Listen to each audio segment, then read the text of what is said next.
Olá, nessa aula nós vamos tratar sobre os fatos jurídicos em sentido amplo. Podemos conceituar o fato jurídico em sentido amplo como sendo todo acontecimento natural ou um acontecimento humano que é capaz de criar, modificar ou extinguir relações jurídicas. Iremos tratar aqui somente dos fatos jurídicos que são lícitos. Os fatos ilícitos pertencem a outra disciplina e não importa para nós nesse momento agora. Os fatos jurídicos em sentido amplo dividem-se em duas espécies: fatos da natureza ou fatos que ocorrem da vontade humana. Se o fato ocorreu por força da natureza, vamos denominá-lo de fato jurídico em sentido estrito. O nascimento de uma criança, a morte de uma pessoa, ocorrem por força da natureza.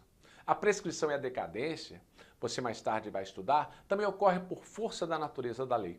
Temos aqui fatos jurídicos em sentido estrito. Regra geral, esses fatos não dependem da vontade humana. Lembre-se de que aqui não estamos analisando a questão criminal como homicídio. A nossa matéria é direito civil. Tanto o nascimento, a morte, a prescrição e a decadência ocorrem normalmente, por isso vamos denominá-los de fatos jurídicos em sentido estrito ordinários. Se o fato ocorreu por força da natureza, de forma inevitável e imprevisível, como as enchentes, terremotos, caso fortuito ou força maior, estaremos diante de fato jurídico em sentido estrito extraordinários. Observe que esses fatos ocorrem por força da natureza e não por vontade humana.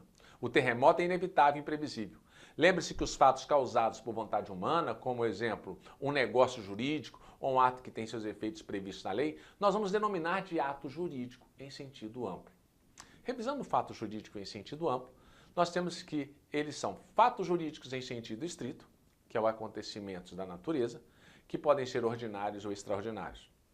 Ou ele vai ser um ato jurídico em sentido amplo, quando há um negócio jurídico ou um ato jurídico em sentido estrito, que tem os seus efeitos previstos na lei.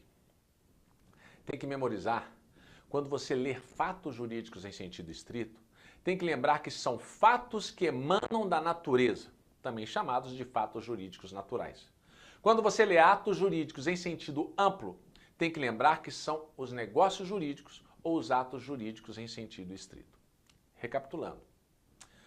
Fato jurídico em sentido estrito podem ser ordinários ou extraordinários, que ocorrem inesperadamente. Os extraordinários são inevitáveis. Os ordinários são comuns. Alguns exemplos de fatos jurídicos em sentido estrito ordinários: nascimento, morte, prescrição e decadência. Fatos jurídicos em sentido estrito extraordinário: terremotos, enchente, caso fortuito, força maior. Vamos falar agora do ato jurídico em sentido amplo, que se divide em negócio jurídico ou em ato jurídico em sentido estrito. Os atos jurídicos em sentido amplo são os fatos que emanam da vontade humana, ou melhor, é toda ação ou omissão voluntária ou involuntária. Você já sabe que os fatos que emanam da natureza nós chamamos de fatos jurídicos em sentido estrito. Os fatos que emanam da vontade humana nós vamos denominar de atos jurídicos em sentido amplo. O primeiro ato jurídico em sentido amplo que nós iremos estudar é o negócio jurídico. Podemos afirmar que o negócio jurídico é uma manifestação da vontade humana, objetivando criar, modificar, conservar ou extinguir relações patrimoniais. Dois grandes exemplos de negócio jurídico são os contratos, os testamentos, porque eles surgem da vontade humana. Se você quer comprar ou alugar um imóvel, isso depende da vontade humana. Se você quer deixar seus bens para uma pessoa, isso depende da vontade humana. No negócio jurídico, você pode, inclusive, escolher os efeitos. Mas nem todo negócio jurídico que existe é válido. Por exemplo, um contrato de compra e venda de arma proibida, ou seja, de uso restrito das Forças Armadas, por um particular, não é recebido pelo ordenamento jurídico. Nem a compra e venda de drogas. O negócio jurídico existe, mas ele não tem validade no ordenamento jurídico. Já sabemos que o negócio jurídico é uma declaração de vontade, emitida em obediência aos seus pressupostos de existência, validade e eficácia, com o propósito de produzir efeitos emitidos no ordenamento jurídico. Para verificarmos um negócio jurídico, temos que analisar os três planos, conhecidos como escada pontiana, teoria de Pontes de Miranda. Temos que passar pelo plano da existência, pelo plano da validade e verificar a eficácia. Pelo primeiro plano, que é o da existência, nós vamos analisar se houve uma manifestação de vontade da parte. se há um agente emissor daquela vontade, se há algum objeto bem da vida, bem como se há alguma forma. Se tudo estiver perfeito, nós passamos para o outro plano, que é o plano da validade do negócio jurídico. Quando no negócio jurídico nós conseguimos identificar a manifestação de vontade, nós precisamos saber, essa vontade é livre? É de boa fé? Quanto ao agente, precisamos saber se ele é capaz de praticar o ato, se ele é legitimado. E quanto ao objeto, devemos identificar se ele é lícito, possível, determinado ou determinável. E por último, no plano da validade, temos que verificar se a forma para a prática daquele ato está previsto em lei ou ela é livre. Está no artigo 104 do Código Civil. Vamos imaginar que você tenha vendido o seu veículo para o seu cunhado. O preço ele pagou combinado, e você fez o contrato particular, transferindo o veículo para ele. Analisando esse negócio jurídico, temos que houve a vontade sua de vender o veículo para o cunhado e você não estava sofrendo nenhuma ameaça ou coação. Então a vontade foi livre. Você tem mais de 18 anos e não está interditado por ser viciado em drogas e nem pródigo. Você é capaz. Agora, a maneira que você utilizou, que foi o contrato, você pecou na forma. Não se transfere um veículo sem o certificado de registro de veículo emitido pelo Departamento de Trânsito. Conclusão, esse negócio jurídico, ele existe, mas não é válido. Já sabemos identificar se o negócio jurídico existe.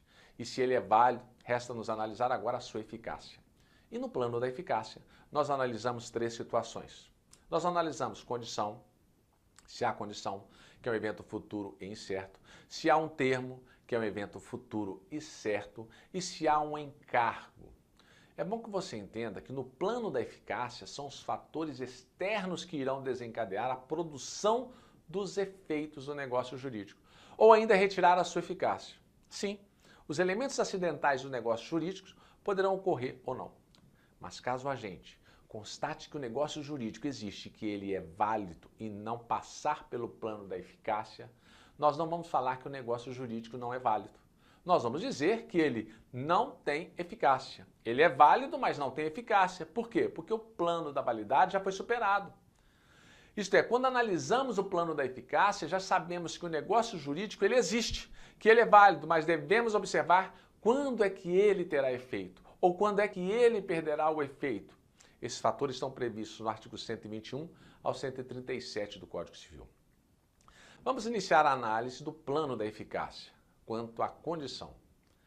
Para a configuração da condição, é necessário que o objeto pactuado no negócio jurídico esteja dependendo de alguns fatores externos para se concretizar. Olha, esse primeiro exemplo, se eu prometo transferir o meu carro para o meu filho, caso ele passe na prova do Tribunal Regional do Trabalho, essa promessa está condicionada a um evento futuro e incerto, porque eu não sei quando ele será aprovado.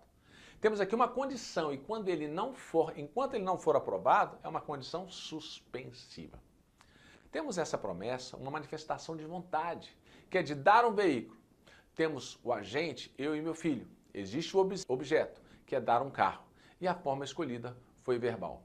Conseguimos passar pelo plano da existência. Agora, para que nós possamos analisar a validade do negócio jurídico, nós temos que verificar o artigo 104 do Código Civil. Esse artigo exige agente capaz, legitimado, objeto lícito, possível, determinado ou pelo menos determinável. Forma prescrita ou não defesa em lei. Você já sabe que defesa é a mesma coisa que proibido. E além desses podemos acrescentar o consentimento válido da pessoa. No plano de validade, verificamos se a manifestação de vontade foi livre. Isto é, ninguém foi forçado a fazer. Verificamos se os agentes são capazes. No exemplo, eu e meu filho somos capazes. O objeto é lícito, possível e determinável, e a forma confeccionar um certificado de propriedade de veículo em nome dele. Então temos aqui a superação do plano da existência e do plano da validade. Por último, temos que analisar o plano da eficácia, quando que ele vai receber o carro, quando vai ter eficácia esse negócio jurídico. A resposta nós já sabemos, quando ele for aprovado. Estamos diante de uma condição que é a aprovação do meu filho no concurso público. Assim, enquanto ele não for aprovado, a eficácia do negócio jurídico fica suspensa, isso é, denominamos isso de condição suspensiva. Se a condição suspensiva for impossível, torna a cláusula inválida. Se fosse uma condição impossível resolutiva, o negócio jurídico seria inexistente.